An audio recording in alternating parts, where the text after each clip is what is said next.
Hello everyone, good evening. তো guys, আজকে তোমাদের সাথে ছোট্ট একটি ব্লগ শেয়ার করব। তো ব্লগে শেয়ার করব চিকেনের রেসিপি, সিম্পল চিকেনের রেসিপি। তো আজকের ডিনার মেনুতে এটাই হবে, চিকেন আর গরম গরম রুটি। তো দেখো, এখানে আমি চিকেনটাকে ভালো করে ধুয়ে নিয়েছি। ধুয়ে এখানে আমি টক দই আর লবণ দিয়ে ভালো করে ম্যারিনেট করে নেব। তো আমি টক দই 2 চামচ দিয়েছি।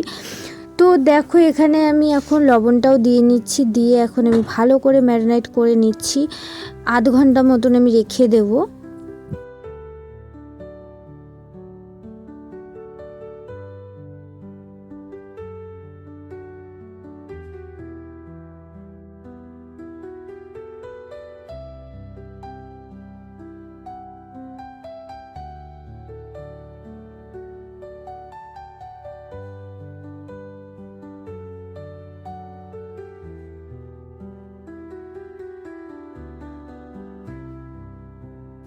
আর এদিকে দেখো গাইস, এখানে আমার মা মাংসের জন্য আলু কেটে নিচ্ছে আর যা যা মশলা লাগবে তো সেগুলোই কেটে নিচ্ছে। তো এখানে দেখো রসুন, পেঁয়াজ, আদা সব কিছুই কেটে নিচ্ছে।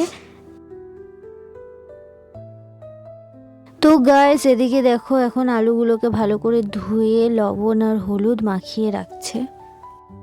আর এদিকে দেখো, আমি যে মাংসটাকে ম্যারিনেট করে রেখেছিলাম টক দই আর লবণ দিয়ে, তো সেটা আমি এখন খুলে নিয়েছি। তো দেখো কত সুন্দর হয়েছে। তারপর দেখো এখানে আমি মশলাগুলোও দিয়ে নিচ্ছি।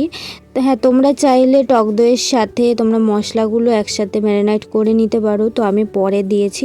তো আমি একদম এটা অন্য রকমভাবে করছি। তো সবসময় একঘেয়েমি চিকেন খেতে ভালো লাগে না, তো একদম অন্য স্টাইলের করছি। তো দেখো, এখানে আমি সমস্ত মশলাগুলো এখন দিয়ে ম্যারিনেট করে নিচ্ছি, আবারও মানে মাখিয়ে নিচ্ছি ভালো করে।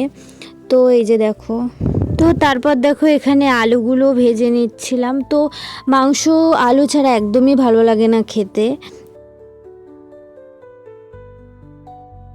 তো তারপর দেখো, এখানে আমি আলুর মধ্যে একসাথে আবার পেঁয়াজগুলো দিয়ে দিয়েছি। পেঁয়াজগুলো দিয়ে একটু হালকা করে ভেজে নেব। তো তারপর দেখো, এখানে আমি চিকেনটাকে ঢেলে দিচ্ছি। এই যে দেখো, এবার চিকেনটাকে ঢেলে নেওয়ার পর আমি ভালো করে একটু কষাবো।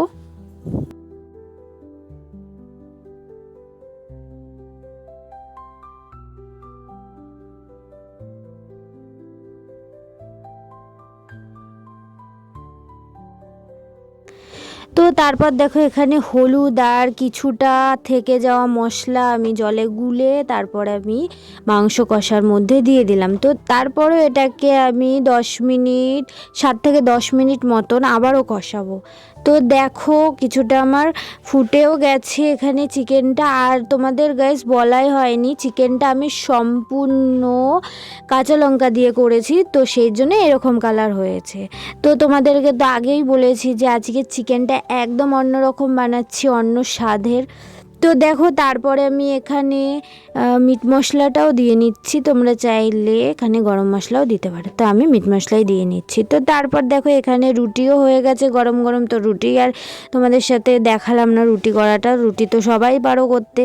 তো দেখো, এখানে আমার চিকেনটা একদমই রেডি হয়ে গেছে তো খাওয়ার জন্য। তো চলো, আজকের রেসিপিটা কেমন লাগলো তোমাদের অবশ্যই কমেন্ট করে জানো। তো সবাই সুস্থ থেকো, ভালো থেকো, বাই।